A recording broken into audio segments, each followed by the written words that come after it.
Bonsoir à tous, merci d'avoir choisi CNews. On est ensemble jusqu'à minuit avec Anthony Favali. Il n'y aura décidément pas eu de trêve estivale. Le porte-parole du gouvernement Gabriel Attal sonne aujourd'hui la mobilisation générale contre le virus alors que le risque d'une quatrième vague rapide se précise. Va-t-on vers des annonces fortes? Le gouvernement en tout cas a lancé les consultations avant un nouveau conseil de défense lundi prochain.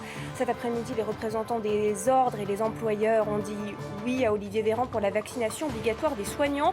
Nous serons en direct dans le débat avec Patrick Chambordon, président de l'Ordre national des infirmiers. Ce sera après. Et à la une donc de l'actualité de ce mardi soir, l'inquiétude de l'exécutif face à la progression du variant Delta. Le chef de l'État va présider un conseil de défense sanitaire exceptionnel lundi prochain. Nous se retrouve dans quelques minutes pour le débat. Bonsoir Info, restez avec nous. Soir Info sur CNews avec ce soir Jean-Sébastien Ferjou. Bonsoir. Nous avons également le plaisir d'accueillir Benoît avec nous sur ce plateau des 40 et bien sûr pour notre service.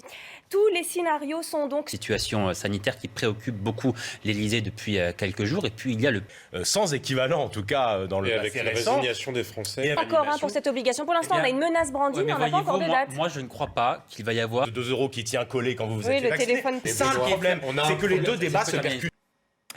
On va voir une image, on sait qu'elle valent souvent mieux qu'un long discours. Cette image, c'est celle d'une maman qui doit enjamber un Porsche à un homme. Elle va désormais se justifier pour une omission de taille dans sa déclaration de revenus. On en parle tout de suite.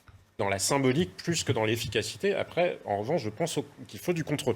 C'est News et on reprend ce débat sur le garde des Sceaux, Éric Dupond-Moretti, et cette omission de 300 000 € dans sa déclaration de revenus de 2019. Alors on en parlait à l'instant, Yohann Usa, il y a eu, c'est vrai, quelques articles sur la question. Alors on regardait l'article de Mediapart pendant cette étude de ces déclarations de revenus de la Haute Autorité pour la transparence de la vie. Il y a aussi la version de l'entourage et les prochains jours. Ce seront les prochains jours qui permettront de démêler un petit peu tout ça. Mais dans tous les cas, l'administration fiscale... On le disait, plus ou moins anecdotique par rapport à ce qui lui arrive avec les magistrats de la Cour de justice de la République, qui n'était pas terminé avant la... Il y a d'un côté... Non, parce que moi je pense exactement l'inverse. Je pense qu'il y a peut-être un achat. En 2000, c'est notre dernier thème dans Soir Info. Les peines prononcées à l'encontre des cyberharceleurs de Mila vont de 4 à 6 mois de prison avec sursis. Des condamnés qui devront aussi lui verser des dommages et intérêts. On fait le point avec Mario Bazar. Dès qu'on puisse y ait une échelle de gravité dans cette situation-là, mais c'est ce qui devrait aussi quand même considérable. C'est l'édition de la nuit avec Anthony Favali dans quelques minutes.